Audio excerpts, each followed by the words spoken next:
So when I was in college, I played a little bit of football. Now, I was at a kind of a small school in a very small town in the middle of Kansas. It was like the town was like 2,500 people. The school had about 750 people, and about 110 of those were on the football team. It was very small. Our food options included the college cafeteria and Subway, and that's it. I mean, it was so small that our practice football field was bordered by a wheat field. And for those gentlemen who needed to relieve themselves during practice, they would not go back to the locker room. They would just walk to the edge of the field. But I digress. See, the thing about a small college football program like that is you've got a bunch of men, 110 young men, who have built their entire identities and like future plans on the idea of playing football. And to be really honest, that's what every young man who is playing football at the collegiate level, even at the small levels, dreams of doing. The problem is that when you arrive at a college program the size of ours, there wasn't really a whole lot of hope that you were going to go pro. Most people had to wrestle with in those years while playing at a size of school like that their football career was sort of towards the end of playing. Now that's a really difficult thing for a young guy, right? Emotionally, there's all sorts of different reactions and responses that people undertake in that difficult reality. Some guys would withdraw, they would stop trying in practice, maybe they stop showing up for workouts or meetings, and maybe some guys would check out of classes or pick up habits to help medicate the difficult reality, sort of numb that pain that they were feeling.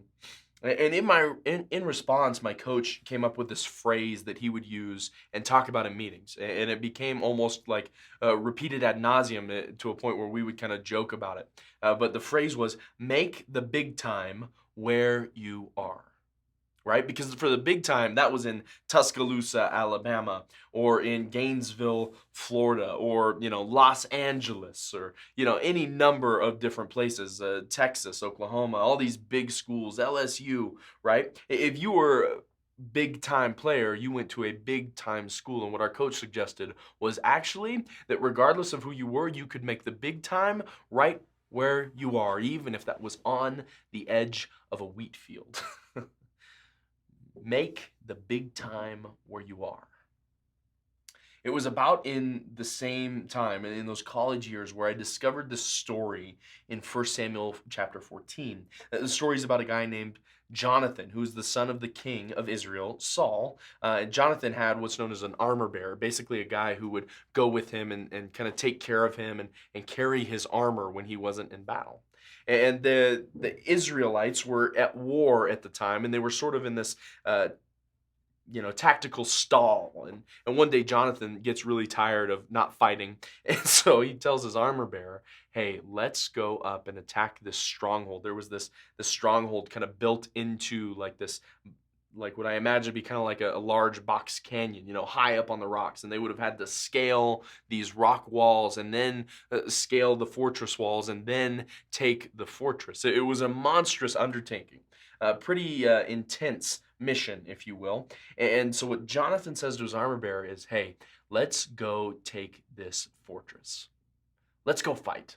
Which was kind of crazy because his father, the king and commander-in-chief of the Israelite army, had told everyone, do not fight right now. We're going to work this politically. Nobody is to engage the enemy on any level ever.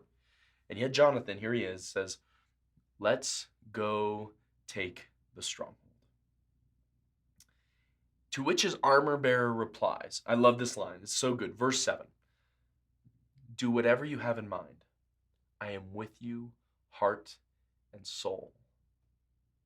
Do whatever you have in mind. I am with you, heart and soul. Now, the context of this story is that, Saul wasn't fighting because he was scared. God had kind of told him to go and move ahead, and he was afraid, so he held the troops back. Jonathan, however, inspired, we think, by the Spirit of God, went and conquered that stronghold. And he said, he even says to the armor bearer in the passage, like, if God is with us, we'll take it. If he's not, we'll die.